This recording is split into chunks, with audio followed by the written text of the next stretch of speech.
Hello folks, Jason Christman, Grazing Acres Farm. It's day 1 of the 3-day temperature drop. Extremely cold temperatures coming. Right now we're sitting at about 21, but by the end of the day we'll be below 0. And depending on which news source you watch, it could be -10, -12, -15. Either way, it's looking like it's going to be brutal.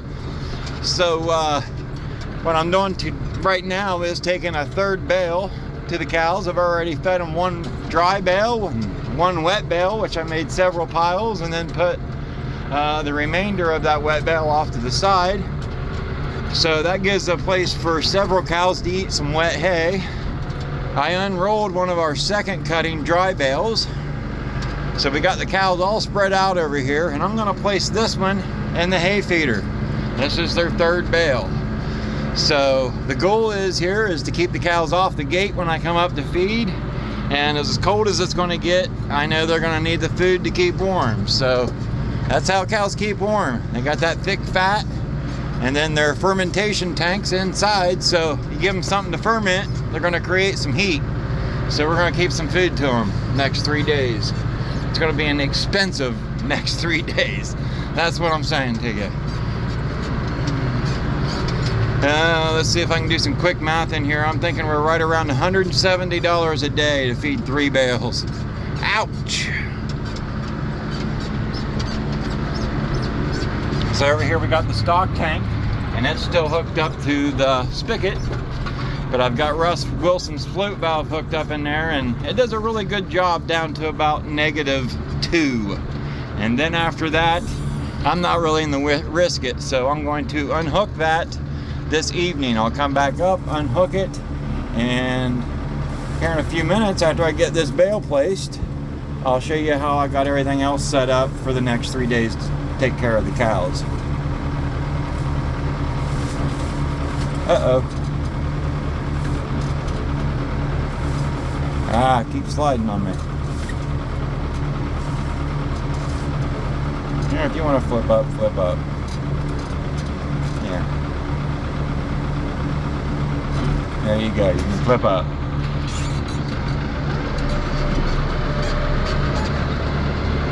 So they got a bale there, they got one enrolled over there, and these cows closest to us in the cluster are around the wet bale. It's kind of weird, really, now that I'm looking at it, that there's not more on the wet bale than what I enrolled. Because that's usually the way it is. That wet hay or baleage, wet baleage, yeah, it's like crack to the cows. That's usually what they want first. Not too many around that though. Bunch of young calves, mostly. Over here we've got the unrolled bale, and we've got most of the cow herd, including the bull over here. I tell you, it gets cold like this. Driving through the pasture with ruts and cow patties, it is the bumpiest freaking ride.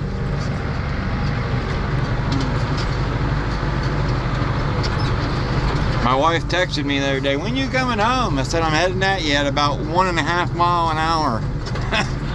Oh my. I had to get back to the vehicle so I can come home. It's so dang bumpy. Is what it is. Alright, so let me get the tractor back down here, and I'll show you how I've prepared for the next 3 days. I've placed 2 bales down here on this end of the lower cistern. So you're going to hear me mention the upper and lower cistern. So let me make it a little bit easier for you to visualize by showing you this map. Now if we look real close right here, we can see the upper cistern and the lower cistern. Those are actually the names of 2 different pastures. In this video, we're going to concentrate on the upper cistern and the lower cistern. The upper cistern is where the cows are currently, and over the course of the next day, they're going to move into the lower cistern and eat. And they'll be right here on this end is where they'll be eating. 1 second and 1 wet. I've set up a poly wire right here, and I've placed 1, 2, 3 bales out here. I also placed 3 bales in our corral, which I'll feed the following day. I set the stock tanks down there. So they'll eat here tomorrow. I'll manually water But I've got about 2 hours in this morning, just getting set up for this extreme cold. They're saying single digit highs and a negative temperature in the mornings, down to around minus 10 or 12. So that's polyed off. I think we're pretty much set. Come on, girls. Woo! Eat over here today. You gotta manually water you.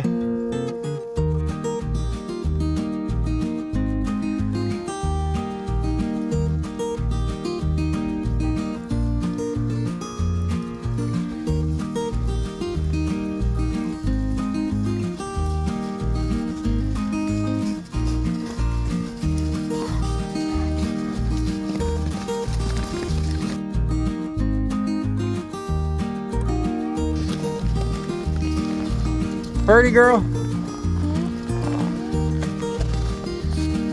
Is that my Purdy? Her lost her tag.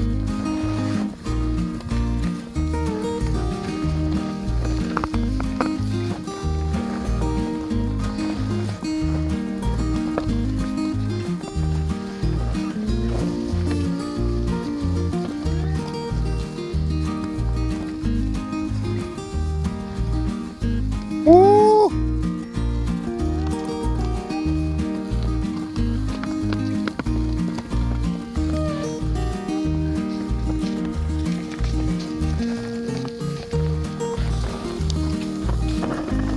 We're sitting at like -2 right now, so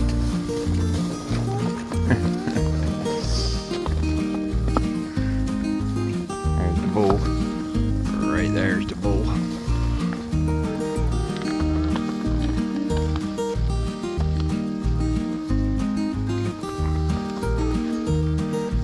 So right now they have the stock tank that I unhooked just over the crest of that hill. That's got an automatic float on it, which, yeah, I'm not gonna trust that when we're gonna be getting as cold as we are. So they've got 3 bales out here, 1, 2, 3. That one over there is a wet wrapped bale. The other 2 are dry bales, first and second cutting. Over here, I've set up 3 stock tanks, or 3 watering tanks. I guess they're not necessarily stock tanks. And I'll be manually filling these probably 3 to 4 times today. So it does help though that the stock tank just up over the crest of that hill is full. I imagine some of them will return to that. So here we go. Round 1 done. Be back up later, probably just after lunch. Top it off again. My 3rd time up here today. 3 times filling the stock tanks, and with the cows meeting me at the stock tanks, it takes about 35 to 40 minutes to fill them all up. Now, since this is the last feeding of the night and I don't want them to freeze solid, don't know how much they'll drink, I only filled them each halfway full. So I've got maybe, let's see, hour and a half, 2 hours, 20 minutes in it today.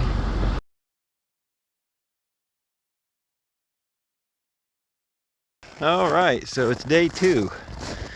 We're setting in the negative temperatures this morning. When I left the house, we were minus 2.6 degrees, but trending up, so that's good. I think we're gonna reach a whole 8 degrees today. These are the stock tanks that I'm manually filling 2 to 3 times a day. Yesterday it was 3 times. So I've just topped them off. You can see what of the hay they ate yesterday. They ate it down pretty good. Oh, except for that second cutting bale. There's quite a bit on the ground there, but where this bale is enrolled, pretty impressed with what's left. Very little. Over there where the wet bale was, also impressive. That second cutting bale, it looked like they just exploded it from the center out. So I've got them here in our corral this morning, where I had 3 more bales placed for today. I've made a few piles, so everybody's got a place to eat. What are you guys all skittish for? And we'll take a quick walk through here. Got a bale here.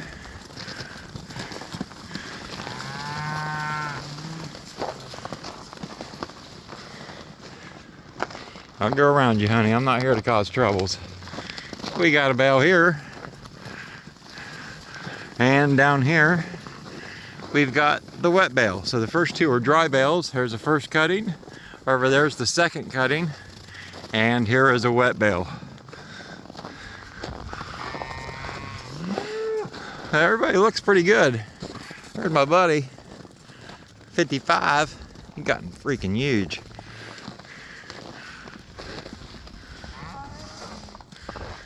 So that's how it'll be today.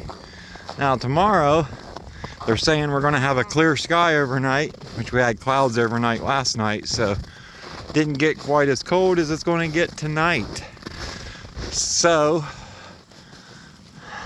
tomorrow could be a little bit interesting, especially since I wasn't expecting the temperature to be so cold tomorrow, and I was planning to start the tractor and feed them with the tractor.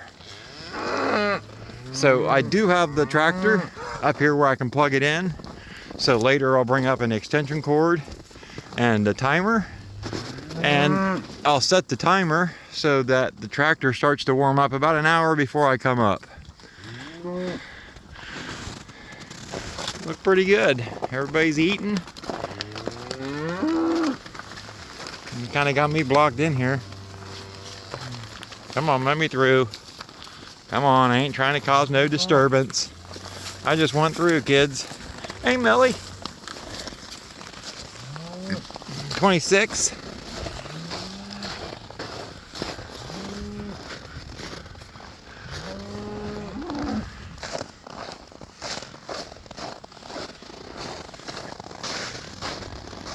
Got Red down here drinking? Or is, no, that's Maggie. That's the one that looks like Red, but younger.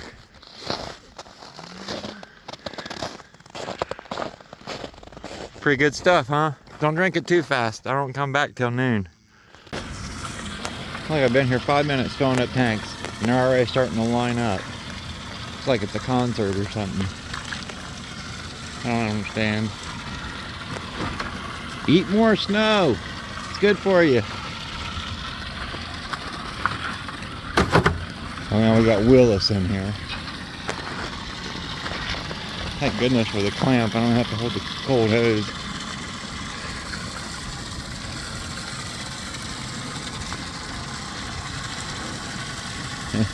Hereford just smelled the poly wire. It's hot.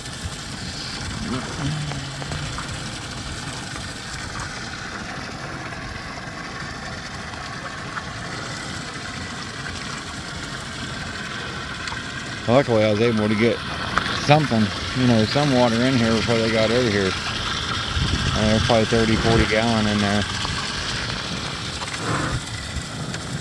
That keeps them from tipping it quite as much, so that's good. Got a little bit of water in here. This one's still empty, and everybody's pushing in to get water as fast as it's going in. So this could take a couple minutes.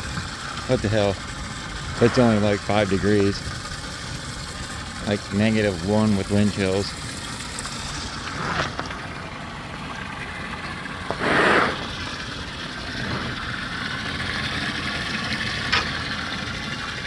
I showed up here this morning. Willis was standing here by himself.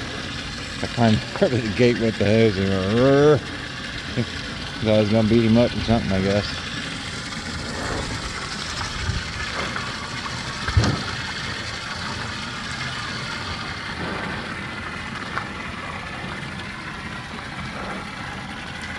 Willis is done, honey. He wants around. That's good. Willis drank a lot of water. So it's like 3:30 in the afternoon. This is probably going to be my last fill up because see, here's the obstacle. If you come up too late in the afternoon and you fill these up and the temperatures are going to be even colder tonight and they don't drink all of this, then you're doomed in the morning because you've got solid plugs of ice and no place to put water. So kind of got to judge it to where everybody's gotten a drink or what percentage has got a drink to how much you leave. So, and they're still filing in here. Look at all these dang kids, all the orange tags. A lot of big calves. A lot of big calves. Even Whitey here. Come on, Willis, this is a family show. My goodness.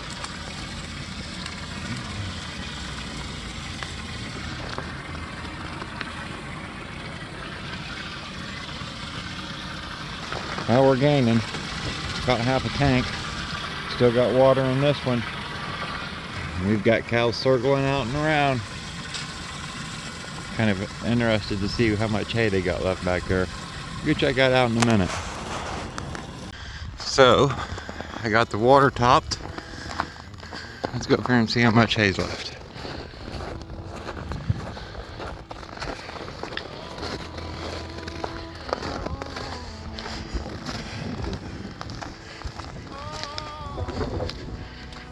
Friggin' wind cuts right through you.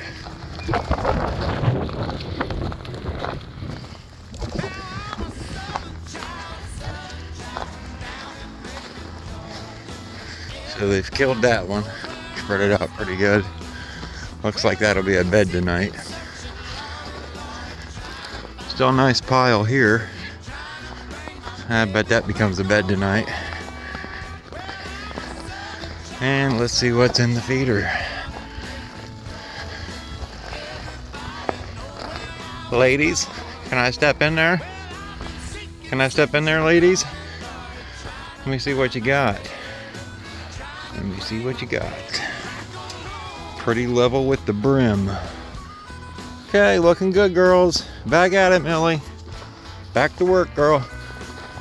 Oh, look. Yeah, we got a nice bit of hay left. This was the first cutting bale. Last resort to eat it. Hey, Maggie.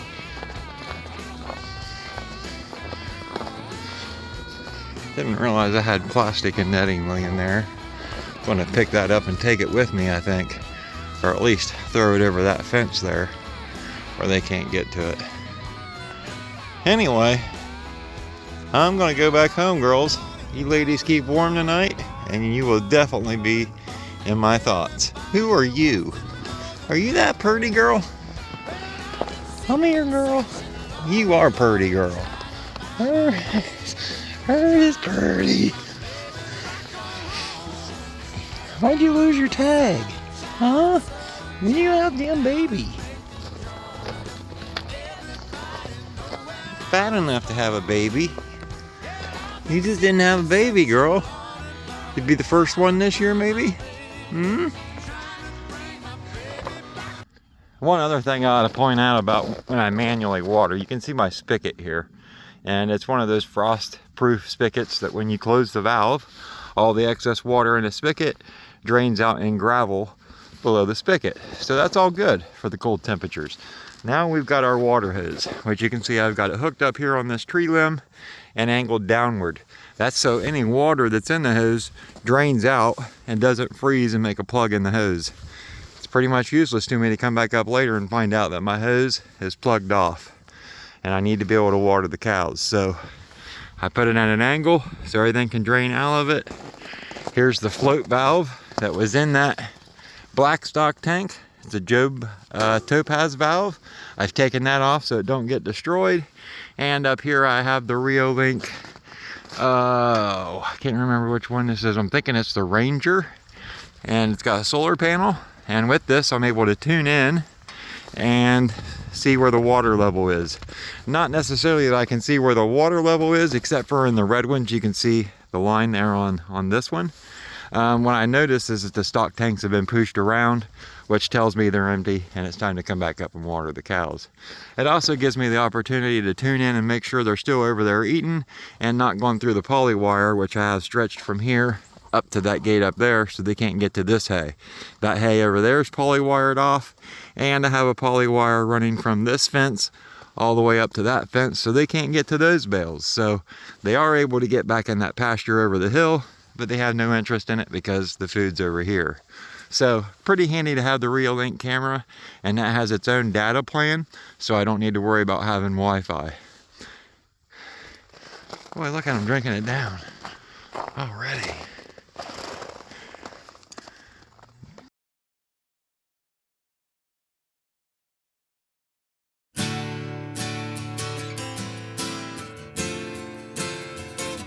I'm very glad to say that today I only gave them 2 bales. I'll start warming up. And I got to move back to the upper cistern. When I come up this morning, they were all standing pretty much in the upper cistern. So I took that opportunity to feed over there. Now what I need to do is get this tree bound off the poly wire so we don't got any escapees. And then I need to water. Still manually watering because the temps are still a little cool.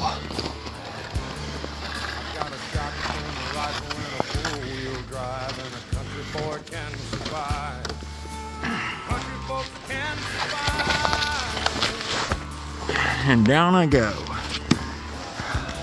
Right on a fucking frozen cow turkey, felt like a rock. That was nice. Alright. Let's drag this back towards the water. So if they rub on it or push on it today, it's not back in the poly wire. Let me sit it in this pile of hay, or it won't slide as easy.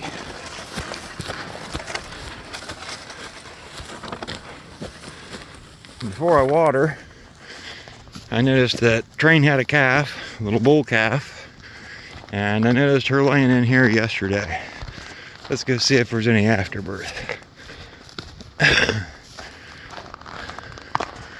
Guess I should have come and checked.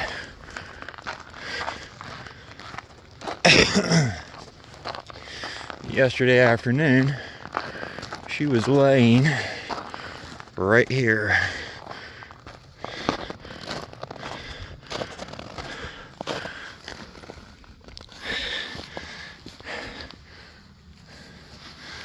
I don't like the look of a bloody turd. And what we got here looks like some umbilical cord.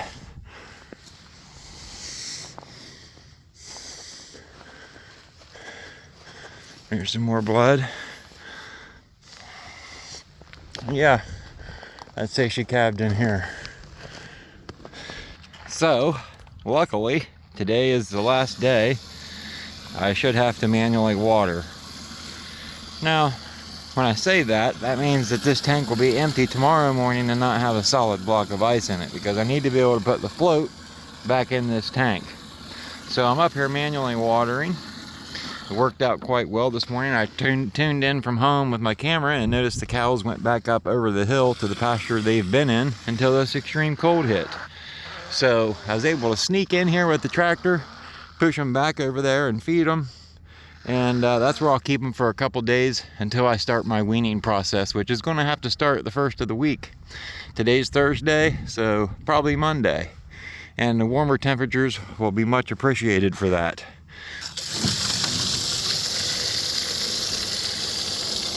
So I'm glad the cold temperatures are gone. The manually watering will be done for a little bit, and I can resort back to my Job float valve hanging over there on the gate and my Russ Wilson float valve, which I extremely love. That Russ Wilson float valve, folks, if you guys are battling frozen water constantly, you seriously ought to check into that float valve, because I've used it down to about 2 degrees without any issues. It's got a little adjustable valve on the float valve where you can adjust the trickle rate, and after the float valve closes the valve, the trickle feature will kick in, and you can adjust how much overflow or how much continuous running you want from your float. And sure, that makes the stock tank run over, but moving water cannot freeze. And I'm a firm believer in Russ Wilson's float valve. It saved me a lot from doing this. It's not my favorite thing to do, for sure. So I'll leave a link down in the video description where you can check out Russ Wilson's float valve. And yeah, I think you'll be quite happy with the investment. So anyway, folks, thanks for watching my adventure and manually watering and taking care of cows during some extreme Arctic cold conditions.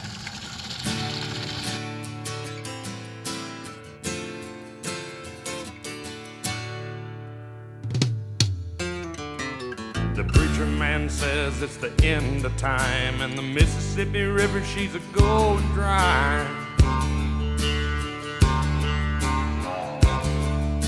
The interest is up and the stock market's down, and you're only getting mugged if you go downtown. I live back in the woods, you see, my woman and the kids and the dogs and me. I got a shotgun, a rifle, and a four-wheel drive, and a country boy can survive. Country folks can survive.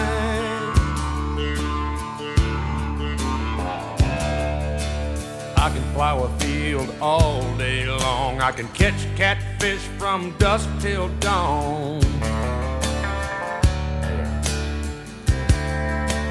Make our own whiskey and our own smoke too. Ain't too many things these old boys can't do. We grow good old tomatoes and homemade wine, and country boy can survive. Country folks can survive.